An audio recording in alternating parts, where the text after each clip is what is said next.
That's Mike. News at 9. Bharat और Israel के बीच जल्द ही बड़ा ट्रेड डील होने वाला है। इजराइल के राजदूत रेवेन अजार ने इसकी पुष्टि की है और कहा कि दोनों देशों ने फ्री ट्रेड एग्रीमेंट पर बातचीत के नियमों पर हस्ताक्षर कर दिए। फरवरी में भारतीय प्रतिनिधिमंडल तेल अवीव की यात्रा करेगा और इस दौरान ट्रेड डील पर चर्चा होगी। राजदूत अजार ने बताया कि शुरुआती बातचीत आसान मुद्दों पर होगी, उसके बाद जटिल मामलों पर सहमति बनाने की कोशिश होगी।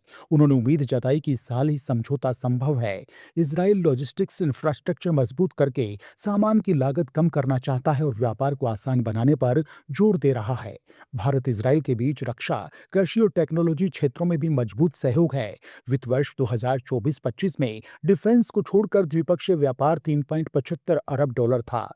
भारत इजराइल को ज्यादा सामान बेचता है और आयात कम है।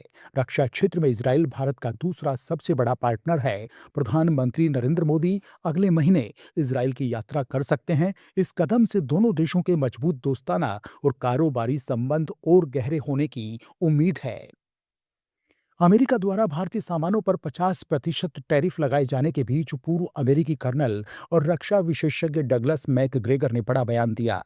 उन्होंने कहा कि भारत अपने राष्ट्रीय हितों की रक्षा के लिए किसी भी दबाव में समझौता नहीं करेगा। मैकग्रेगर ने कहा कि कोई भी देश अपने हितों की सीमाओं से आगे नहीं बढ़ेगा। भारत हमेशा अमेरिका की हर बात से सहमत नहीं होगा। उन्होंने अमेरिका की एकतरफा विदेश नीति और पूर्व राष्ट्रपति ट्रंप के रूस विरोधी रवैये की भी कड़ी आलोचना की। उन्होंने ये भी कहा कि भारत ऐतिहासिक रूप से रूस का सहयोगी रहा है और चीन के साथ सीमाई झड़पों को युद्ध नहीं माना जाना चाहिए। व्यापार और सुरक्षा के क्षेत्रों में सहयोग पर ध्यान देना चाहिए।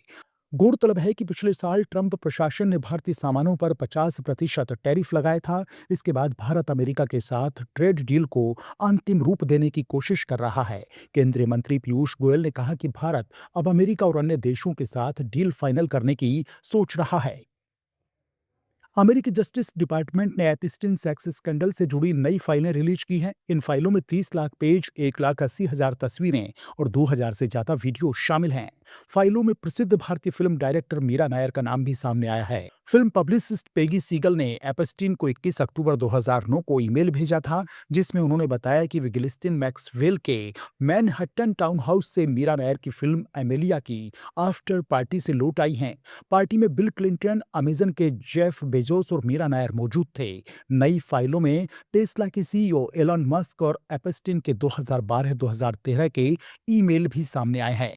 एपिस्टीन ने मस्क को अपने निजी द्वीप पर बुलाया था, लेकिन मस्क ने आने से इनकार किया। साथ ही कुछ ईमेल में एपिस्टीन ने दावा किया कि माइक्रोसॉफ्ट के को-फाउंडर बिल गेट्स को रूसी लड़कियों के संबंध में यौन बीमारी हुई थी और उन्होंने गेट्स से एंटीबायोटिक दवाएं मांगी थी। इन आरोपों की पुष्टि नहीं हुई है। जस्टिस डिपार्टमेंट के मुताबिक ये दस्तावेज एपिस्टीन के नेटवर्क और पार्टियों की जांच में अहम साबित हो सकते हैं। दूसरे विश्व युद्ध के बाद दुनिया का सबसे बड़ा आर्थिक शक्ति अमेरिका का सिंहासन हिलता नजर आ रहा है। आईएमएफ की हालिया रिपोर्ट के मुताबिक 2026 में वैश्विक वास्तविक जीडीपी वृद्धि में चीन और भारत अमेरिका से आगे होंगे। चीन 26.6% और भारत 17% का योगदान देंगे, जबकि अमेरिका का हिस्सा 9.9% रह जाएगा। अमेरिकी अरबपति एलन मस्क ने कहा कि दुनिया का शक्ति संतुलन बदल रहा है।